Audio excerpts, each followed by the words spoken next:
Welcome back. Detroit Pistons.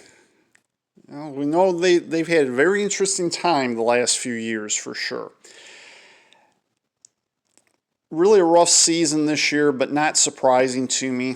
I think the roughest part of it, from my standpoint, was the fact they didn't trade Andre Drummond last year when they could have gotten a lot more value for him than what they got for him this year. I felt like they could have gotten definitely a player and a first round selection for sure. And I think if they'd done it last year, they would have gotten more than that. I mean, maybe I'm wrong, and maybe I'm overvaluing him compared to the way the rest of the NBA values him. But to me, he was certainly worth a lot more than a second round selection, and a couple of players, though be it, considering that if the NBA does not resume this year, he's not going to re-sign with the Cavaliers, and no matter what, I don't think he's going to re-sign with the Cavaliers. And I see him heading either to a top team in the East, possibly the Celtics, but I think more likely he's going to go out west. And the team I had him going to was the San Antonio Spurs. Why, you may ask? Because I thought the Spurs would try to extend their playoff streak. I mean, this is still looking like it might be Greg Popovich's last season, but I could see him fitting there.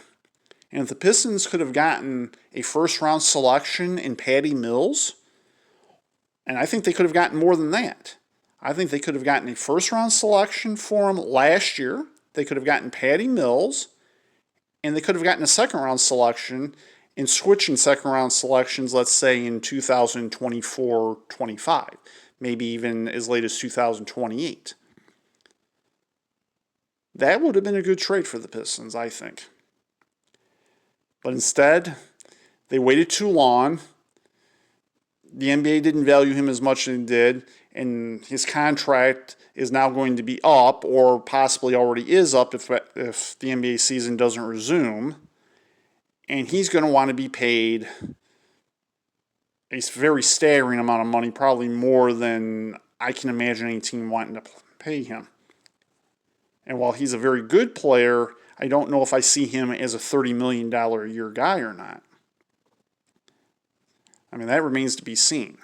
But the talent, no question it's there. No question about it. The other mistake the Pistons made this year, I thought, was not trading Derrick Rose. I mean, when you have a guy who's having the kind of season that Derrick Rose is having, you have to trade him. And it may pain people to know that, or who don't want to see him go to the Lakers. But if they could have traded him to the Lakers, I think they could have gotten Kyle Kuzma for him. And that was the move to make.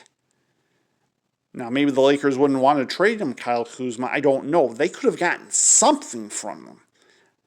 Obviously, the Lakers don't have a lot of draft selections to choose from, so that wasn't a possibility.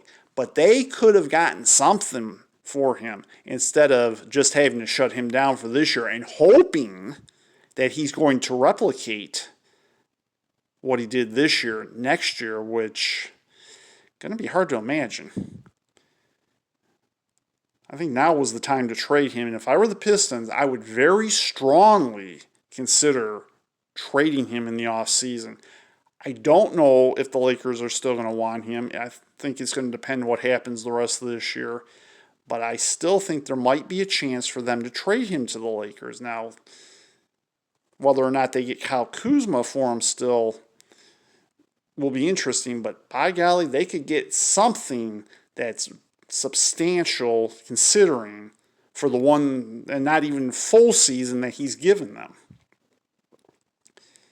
And from there, they can start to rebuild a little faster than what it looks like right now, because it looks like they're going to be a mess for the next several years. And if they continue to have the front office that they have, but it starts from the top. I mean, Tom Gores, I appreciate the fact he bought the Pistons. But I think we all know he's not capable of operating a sports franchise, much less selecting people to run it. And my thought is, I don't think the Pistons are going to win while Tom Gores is their owner. I mean, he may prove me wrong, but the way he's been right now, he's made too many bad decisions, and he certainly hasn't made enough of the good ones. And I feel sorry for Dwayne Casey because he's caught in all this mess. And he's caught between Tom Gores, the front office, and the players. And that's going to be a rough situation, especially after the Raptors fired him when he was the coach of the year a couple of years ago. With that having been said, until the Pistons start doing things right, they just aren't going to win. Not in the foreseeable future, and maybe not even the next 10 years. And I hate to break it to you like that, sports fans, but that's the way it is right now with the Pistons. I hope you've enjoyed the first show. Maybe a little brief than other shows will be, we'll see. But if you like it, hit the subscribe button for sure. And I'll try to keep regular videos whenever there's stuff that warrants. Stay tuned on this channel. Bye for now, sports fans.